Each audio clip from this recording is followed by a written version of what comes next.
स्तनपानको लागि उपयोगी side lying HoldCo spoken ट्युटोरियलमा तपाईको स्वागत छ। यो ट्युटोरियलमा हामी यी कुराहरू सिक्नेछौं। स्तनपानको लागि आमा र बच्चाको लागि सही आसन, स्तनपानको अघि आमाले गर्नुपर्ने तयारीहरू र साइड लाइङ होल्डको तरिका। सुरु गरौँ। संसारभरिका आमाहरूले स्तनपान गराउँदा बच्चालाई विभिन्न तरिकाले समाउने गर्छन्। अघिल्लो ट्युटोरियलमा चर्चा गरे जस्तै स्तनपान गराउँदा बच्चा बोक्ने सबैभन्दा उत्तम आसन भनेको स्तनपानको पूरा समय आमा र बच्चा दुवैलाई अप्ठ्यारो नपर्ने आसन हो, जसमा आमाको स्तन बच्चाको मुख भित्रसम्म पुग्छ र बच्चाले पर्याप्त दूध प्राप्त गर्छ। अब साइड लाइङ पकड नामक एउटा यस्तै तरिकाको बारेमा जानकारी लिऊ। यो पकड रातितिर स्तनपानको लागि उपयोगी हुन्छ, अथवा आमाले सिजेरियन सेक्सन डेलिभरी गरेकी छिन् भने वा आमा एकदमै थकित छिन् भने। स्तनपान गराउनु अघि आमाले साबुन पानीले आफ्ना हातहरू धुनुपर्छ र ओबानो पार्नुपर्छ।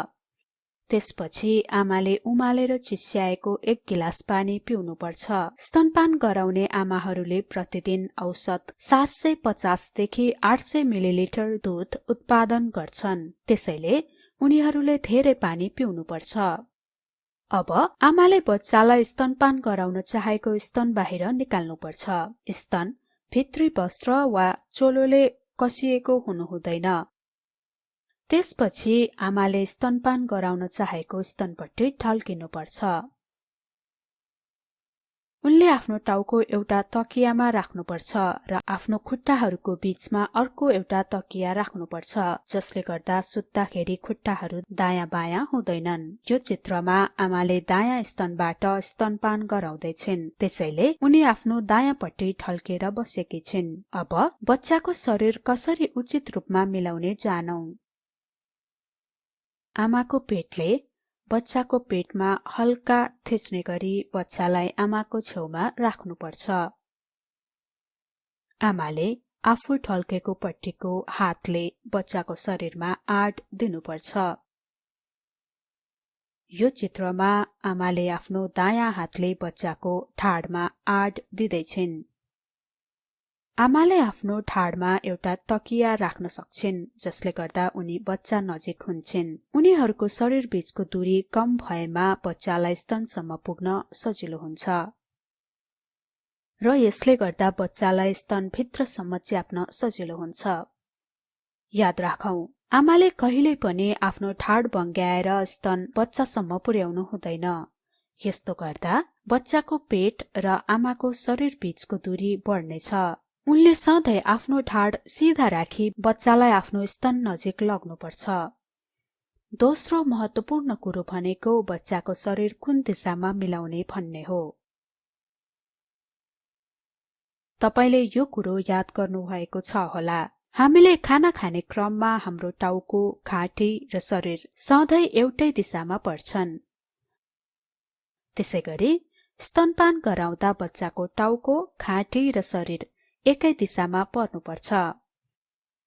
यसो गर्दा बच्चालाई दूध निल्न सजिलो हुन्छ। अब बच्चाको शरीर मिलाउने तेस्रो तरिकाको बारेमा जानौं। आमाले बच्चाको सम्पूर्ण शरीरमा आड दिनुपर्छ, अन्यथा बच्चालाई स्तनभित्रसम्म च्याप्न साह्रै दुःख हुन्छ। अब बच्चाको नाक र चिउँडोको उचित अवस्थाबारे जानौं।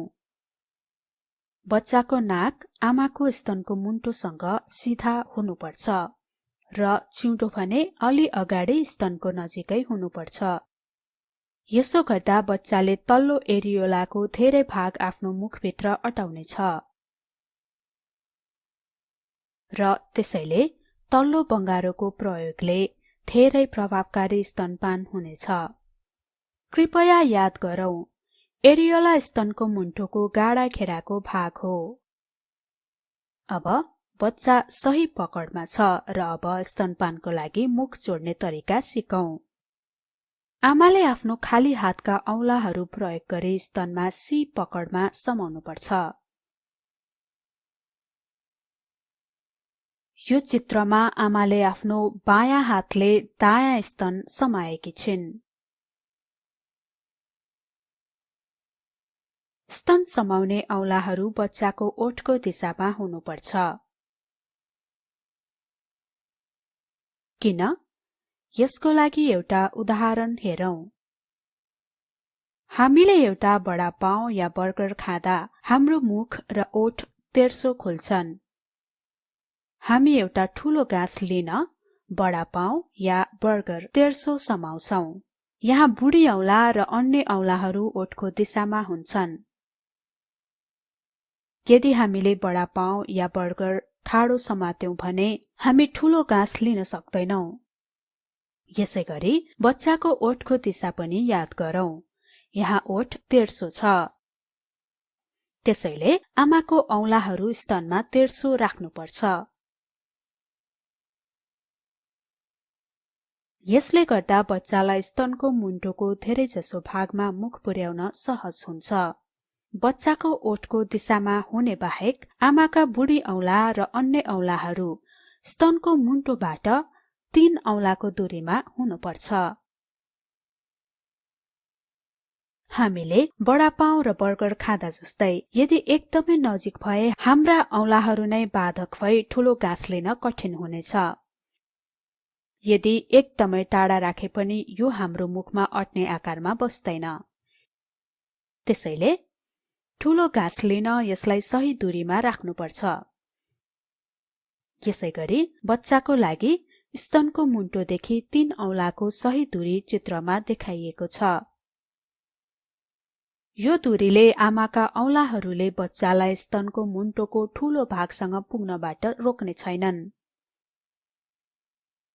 आमाले स्तनको मुन्टो मात्र थिच्दा कम दूध दिने हुनाले मुन्टोको घेरा तल रहेका दूधका नलीहरू पनि थिच्नुपर्छ, जसले गर्दा धेरै दूध बाहिर आउँछ र बच्चाको मुख उचित तरिकाले स्तनमा पुर्याउन स्तनको आकार सही बस्नेछ। अब फेरि बडा पाउ र बर्गरको उदाहरण प्रयोग गरौं। बडा पाउ या बर्गर राम्ररी समातेपछि हामी ठूलो गाँस लिन अलिकति थिच्ने गर्छौं। त्यसैगरी आमाले आफ्नो सी आकारको पकडले स्तनमा हल्का थिच्नुपर्छ। यसरी बच्चालाई स्तनको ठूलो भाग मुखमा लिन सजिलो हुन्छ। तर आमाले आफ्नो स्तन कैंची आकारमा थिच्न भने हुँदैन।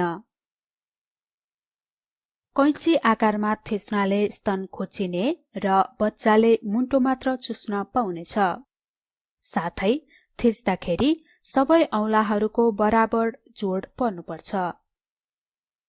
नत्र भने स्तनको मुन्टो तलमाथि भई बच्चाको पहुँचभन्दा बाहिर जान सक्छ र बच्चाको पहुँच स्तनको भित्रसम्म पुग्न सक्दैन।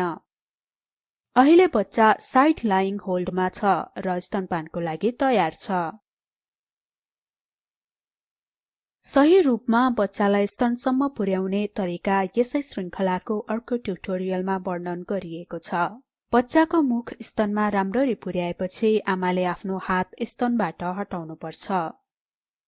उनले सो हात बच्चाको ठाडमा आड दिन प्रयोग गर्नुपर्छ र बच्चालाई आफ्नो शरीर नजिक राख्नुपर्छ।